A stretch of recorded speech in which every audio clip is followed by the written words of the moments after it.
Now, let me ask you, you had said you're moving the online operation to really a new level. And the way I see the situation, the big box players are spending an awful lot of money enhancing their online experience for the retailer. The players, the online players, the Amazons, the Build Directs, and the others are spending an awful lot of money to enhance that, coming after the independent retailer.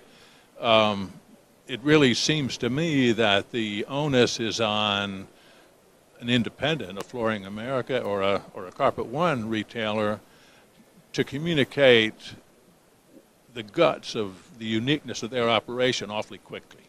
Yeah, well, we have an advantage that no one else has, because we have a national site, which we drive a lot of activity and traffic, but we feed it down to local sites. And when you have local sites, our members have over, I think we're up to 350 pages that they can customize. So we have members in kitchen cabinets. We have members that do carpet cleaning. We have members that do wood refinishing. We have members that have large commercial businesses. We have members that do shop and home. Now they can do that. And consumers in a neighborhood want to understand, who can I buy from locally? So our members can now take all this national stuff that we have, and actually we do it for them, and really personalize their local store. It's a tremendous advantage. It improves our search engine results, it helps us for SEO and all the other things. And then if they integrate, an intelligent investment in either pay-per-click or content management, et cetera, that's kind of a very powerful way to go at it. We attract a much different customer initially than the Depots and Lowe's. Now, we love to get them, because if we get them, we're pretty darn good at selling them and making them understand. The first thing our members do better than anybody is they're very, very good at educating the consumer. And if you ask any member in here, what percentage of your business is repeat or referral, there isn't a person in the building who will say less than 50. They'll say 60%, 70%. Is that why the database, you had mentioned database, is that something that really plays on attracting the customer who had been with you before? I don't know. People buy from people. We spend an amazing amount of time and money on our university. We have 12 professionals. I have 4 field trainers. I've got a VP that does content management. We provide services to industries outside of carpet. We have an award-winning university. In any type of discipline you can think of to run a better business, we provide. And at the end of the day, people buy from people. So if we do a better job of training sales professionals, helping these wonderful entrepreneurs, they wake up every morning unemployed, and we got to help them find great people. Last year alone, we hired for our members over 275 sales professionals. We have a hire for success system. We brought them in. We help do the job descriptions. We help interview and screen, and we bring them into the system. And then we put them through all of our training. And it's very systematic. Our online university has over 785 modules. So you can go on there and find anything you want. Now we have a crowdsourcing system called Connect. And our members right now, there's over 800 ideas in there. So let's say you want to raise your average ticket. Raise average ticket, click Connect. There's 14 members telling you how to do it. How do I collect more deposit? There's 20 members telling you. I mean, it's a fabulous system. And they're in there all the time saying, well, how do I do this? How do I sell to realtors? And they share each other ideas.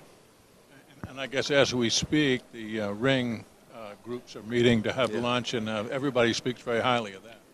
Well, the regional network groups is the single most important thing that our members do. And what's nice about these clusters is that they can come to us, whether they're in Sacramento or Florida or the Northeast, and they can meet with myself or Howard or Scott Wheeler and say, hey, up in this region, here's what's important to us. And we can't do everything, but we're getting a little bit better at it. I mean, our hardwood selection right now spans 8 different assortments, because there's geographical preferences, as you know, to style and textures and widths and colors and species. And we're getting better and better at that.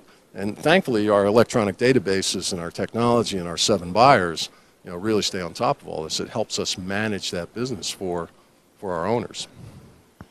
Let me ask you another question about the online.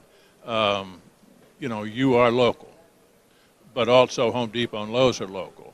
And it's imperative that your people show up on the first page, and I guess they normally do, on any local search.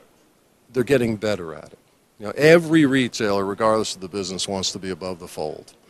You want to be either in the paid spaces, and you know that, or you want to be above the fold on natural search. So we're all fighting for the same thing. We've got the Empires, the Lumber Liquidators, the Floor & Decors, the Home Depots, the Menards, the Lowe's, us, and then all the independents, and then Flooring America, our home division. And so the members that manage the content the best will get the better results. And it just seems like you don't know when Amazon is going to write a different line of code that's going to change all that, and you end up one morning in a different place. I know. Look, e-commerce, we know it's a very small part of the business. The majority of the products are area rugs, cleaning products, and we do all that research, and we spend a lot of time talking to outside parties and looking at everybody that you mentioned, Build Direct, et cetera, et cetera. So we know all the e-commerce platforms out there. Have we built one to our satisfaction yet? Not yet. Will we? At some point. But our goal is simple. How do we drive more traffic to our members' stores and then help them sustain a profitable business? I mean, that's it. So I'm not interested in a pure play e-commerce and doing it for what? There's not enough volume there. And if it doesn't support traffic to the store and help these members, then to me, that's not a solid. But we'll see. Eric, we've seen since the recession started, 20% of independent retailers go by the boards. We're seeing all the people you mentioned crank up the volume and, in essence, trying to take business away from not only Carpet One, but all the independents. What do you see 5, 6, 8 years down the road? Fewer independents, perhaps with more locations, selling more products, or if not, what? I think independents control their own destiny. But they have to realize that, when you get to be our age, David, change is tough. Some of us don't want to do anything different. But the truth is, basic blocking and tackling today is not sitting at your desk in the four walls and waiting for customers to come to you. The most successful people in this business have the support structure that we can offer across a huge variety of products. I mean, we've got 85 people doing kitchen cabinets, and we've got, as you know, 400 or 500 doing window treatments with all the major. We've got folks in Main Street, the diversification. But it's easy to say that, and people think they can do it. No, they can do it if they have the right support system behind them, which we offer. But I think, crystal ball, look, when I started with Depot, there was if you believe Catalina, there was 11,000 retailers. And over a 10-year period, it grew to 17,000. Well, now I think, according to John Trivers, and he wrote a great article recently, I think it's back down to maybe 11. So it went like this. Now, our attrition rate has been nowhere near that. We probably have lost maybe storefronts, about 100 in that period of time. But the ones we pick back up are a lot healthier, more financial. And our largest members continue to grow, which is very, very exciting to watch. It would seem like if there's a retailer out there at this point in time that hasn't joined a group, this may be a time that they're thinking about it. What would you say to those guys? I believe in two things. Don't ever pass up the opportunity to meet people in the industry, because nothing bad ever comes to that. You know how I got with this company? Because I took the opportunity with Larry Nagel, a very good friend of our company's, to meet Alan Greenberg and Howard Brodsky. And there's no, if I'm an independent on my own, whether you join or not, our whole philosophy is we'll help you. We're not here to sell you anything. We're here to educate you. We're here to show you the things that we offer and why. And then we let you decide, is this a good fit for you? And we're very flexible. We've got, people say we're a cookie cutter. We're not a franchise.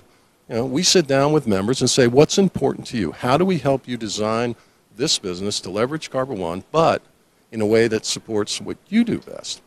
And people that don't take the opportunity to just at least sit down and listen, because I can guarantee you this, I probably did 15 presentations last year. We signed 10 new members. Every one of them walked away with something valuable, because we give them things. So here, by the way, you could do this better. If you don't join us, that's okay. That's you. But here, do this, because I want you to be successful. I want you to hurt Lowe's and Depot. You know? Eric, I appreciate you spending some time with us. Congratulations on a great convention. It's always a pleasure to see you, David. Thanks for being here. Thank you very much for having us. We've been talking with Eric Demaree. He is the president of Carpet One. We're at the Carpet One convention in very cold, frigid Washington, D.C., and this is Talk Floor TV.